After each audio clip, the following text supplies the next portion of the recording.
పొందగలుగుతారు. నేటి వైశిష్ట్యం. ఈ రోజున విశిష్టత ఏంటంటే దత్త జయంతి. దత్త జయంతి అంటే ఏంటి అంటే దత్తాత్రేయుడికి సంబంధించిన ముఖ్యమైన జన్మదినోత్సవం, జయంతిగా ఈ రోజున చెప్తారు. మార్గశిర మాసం శుక్లపక్షం.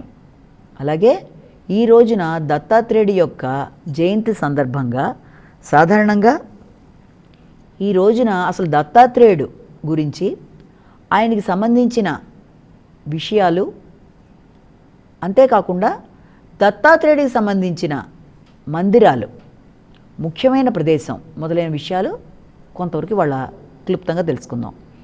అసలు దత్తాత్రేయుడు అంటే ఎవరు? బ్రహ్మ విష్ణు మహేశ్వరుల స్వరూపంగా భావిస్తాం.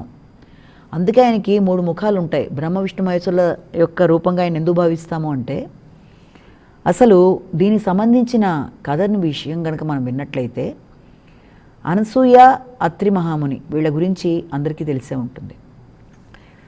ఒకసారి ఈ యొక్క బ్రహ్మ విష్ణు మహేశ్వరులకు సంబంధించి వారి భార్యలు కొన్ని విషయాలు మాట్లాడుకుంటూ సరదాగా మాట్లాడుకుంటున్న సందర్భంలో ఈ యొక్క అనసూయాదేవి యొక్క గొప్పతనం గురించి మాటల్లో వచ్చినప్పుడు ఆవిడని టెస్ట్ చేయడానికి, అంటే ఆవిడని పరీక్షించడానికి తమ భర్తల ముగ్గురిని వెళ్ళమని చెప్పి వీళ్ళు చెప్పడం జరుగుతుంది, లక్ష్మీ, సరస్వతి, పార్వతి. అలా చెప్పినప్పుడు వీళ్ళు ఏం చేస్తారంటే ముగ్గురు కూడా ఆవిడ దగ్గరికి వెళ్ళడానికి ప్రయత్నం చేస్తూ ఆ వెడుతున్న ప్రదేశంలో, భూలోకంలో ఎంత చక్కగా ఉంది, ఈ వనరులు ఎంత బాగున్నాయి, ఈ ప్రకృతి ఎంత బాగుంది, ఈ వాతావరణం ఎంత బాగుంది, చక్కటి సెలయేళ్ళు ఎంత బాగున్నాయి, అక్కడ పరిసరం, అక్కడ చిన్న చిన్న కుటీరాలు చక్కగా ఉన్నాయి, ఈ వాతావరణం, ఈ చక్కని ప్రకృతి, సెలయేర్లు ఇవన్నీ కూడా హృదయానికి ఆనందాన్ని కలిగిస్తున్నాయి కదా, ఇలాంటి ప్రదేశంలో ఉంటే ఎంత బాగుంటుందా అని అనుకుంటూ ముగ్గురు కూడా ఈ అత్రి మహాముని, అనసూయ ఉన్న ప్రదేశానికి వెళ్తారు. ఆవిడ చాలా మహాసాధ్వి. అనసూయాదేవి అంటే మామూలు విషయం కాదు. ఆవిడ ఎంత గొప్ప వ్యక్తి అంటే ఆవిడ చాలా చాలా చాలా అందరూ కూడా నమస్కారం పెట్టే స్థాయిలో ఆ వ్యక్తి ఉండడం జరుగుతుంది. ఆవిడ దగ్గరికి వెళ్ళినప్పుడు వీళ్ళ ముగ్గురిని కూడా వెళ్ళి, మాకు ముగ్గురు వచ్చి మాకు భోజనం కావాలి అని అడిగినప్పుడు ఆవిడ, మీరు మొత్తం బ్రహ్మ విష్ణు మహేశ్వరుల సమయానికి మా ఇంటికి వచ్చారు, తప్పకుండా మీకు ఆహారాన్ని వడ్డిస్తానని చెప్పి ఆవిడ పిలుస్తుంది.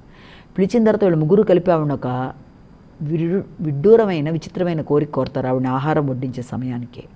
అది ఆవిడకి ఇబ్బందికరంగా ఉండడం వల్ల ఆవిడ ఏం చేస్తుందంటే, ఆవిడ వెంటనే భర్తను తలుచుకొని విషయాన్ని గ్రహిస్తుంది.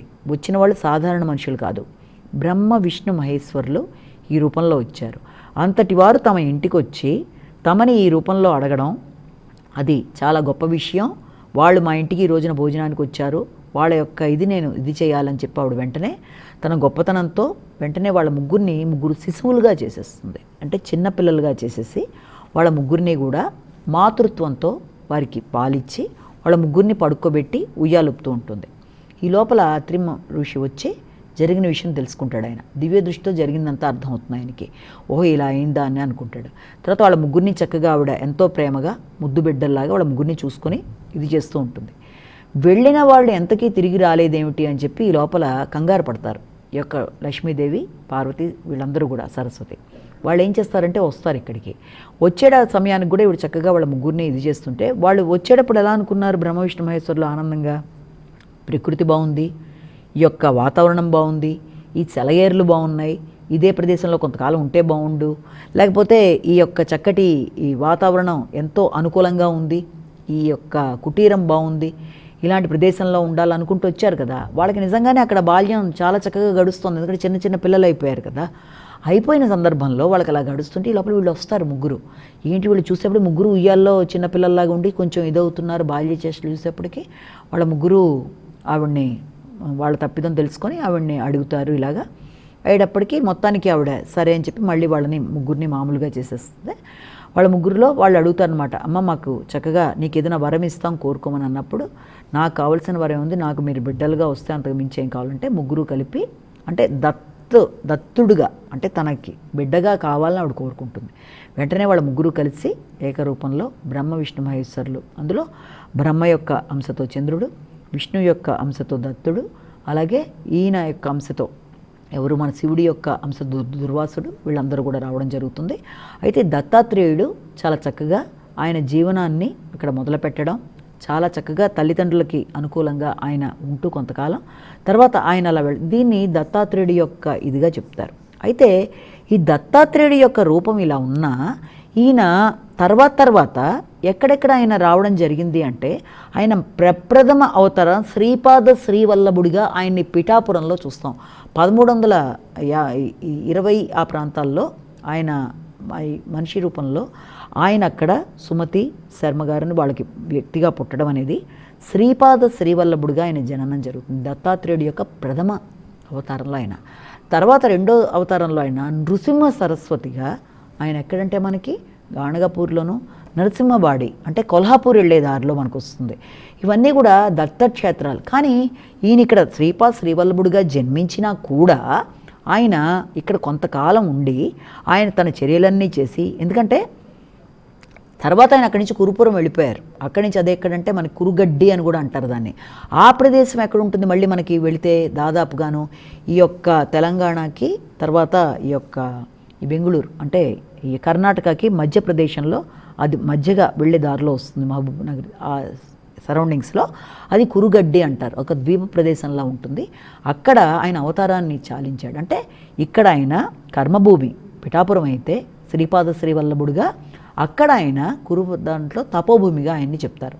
తర్వాత ఆయన చాలా ప్రదేశాల్లో ఆయన నడయాడినా కూడా ముఖ్యంగా మనం ఇప్పుడు చెప్పుకునే ఈ శ్రీపాద దత్తాత్రేయుడు శ్రీపాద శ్రీవల్లభుడిగా ఆయన జన్మించిన ఈ ప్రదేశం ఇప్పుడు ఈ పిఠాపురం గురించి చెప్పుకున్నప్పుడు పిఠాపురం అనే దాంట్లో ప్రధాన దత్తాత్రేయుడి రూపంలో ఆయన జన్మించడం జరిగింది.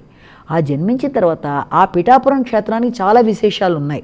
అంటే శ్రీపాద శ్రీవల్లభుడిగా ఆయన రావడం, తర్వాత ఆయన అక్కడ ఆయన సంబంధించిన ఆ ప్రదేశంలోనే ఆయన చాలా కాలం ఆయన నివసించడం, దాంతోపాటుగా అదే ప్రదేశంలో ఔదుంబర వృక్షం అనేది ఏర్పడడం, ఇక్కడ ఆయన్ని ప్రధానంగా ఆయన రూపంలోనే ఆయన్ని పూజలు చేస్తారు, అన్నీ జరుగుతూ ఉంటాయి. చక్కగా ఆయన కూర్చున్న రూపంలో చాలా చక్కగా ప్రకాశవంతంగా చాలా అందంగా శ్రీపాద శ్రీవల్లభుడు దత్తప్రభుగా దత్తాత్రేయ క్షేత్రంలో దత్తాత్రేయుడిగా ప్రథమంగా మనకి వెలిసిన ప్రదేశంగా మనం పిఠాపురాన్ని చెప్తాం.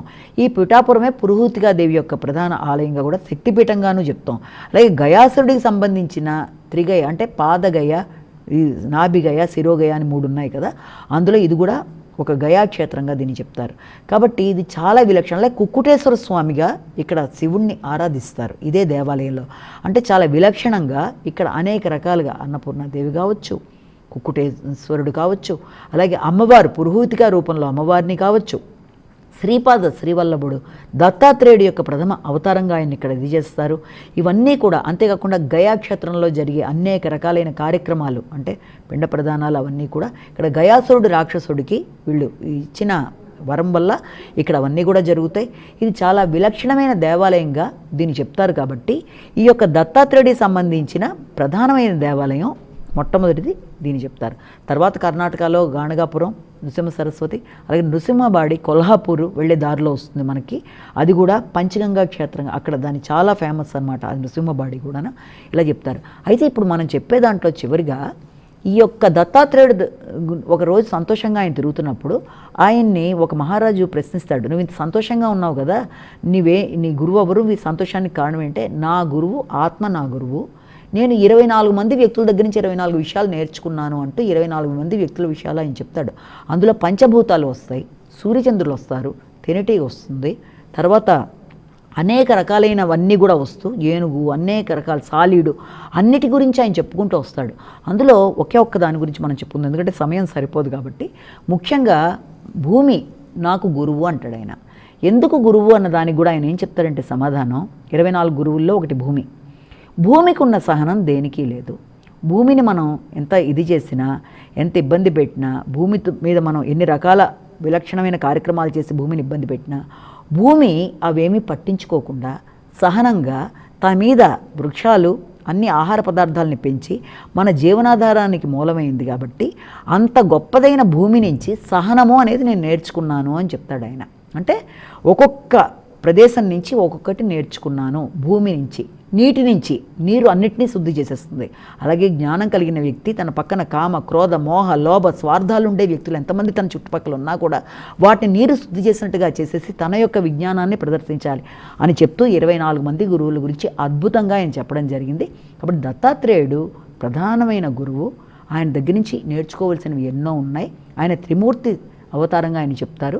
కాబట్టి దత్తాత్రేయుడి జయంతి నాడు ఆయన్ని స్మరించుకుంటూ, ఆయన సంబంధించిన శ్రీదత్త శరణమ్మ చేసుకుంటూ, దత్తాత్రేయుడి యొక్క 24 మంది గురువులైన వాళ్ళల్లో కనీసం మనం కొన్నైనా అవలంబించి తప్పనిసరిగా ఆయన మార్గంలో వెడుతూ ఆయన పరిపూర్ణుడైన గురువుగా ఆయన మనం భావించి ముందుకెళ్ళినట్లయితే అన్ని విధాల మానసిక శారీరక సౌఖ్యంతో పాటు మానసిక ఆనందం మనిషి అన్ని విధాలుగా బాగుంటారన్న విషయాన్ని మనం గుర్తించాలి.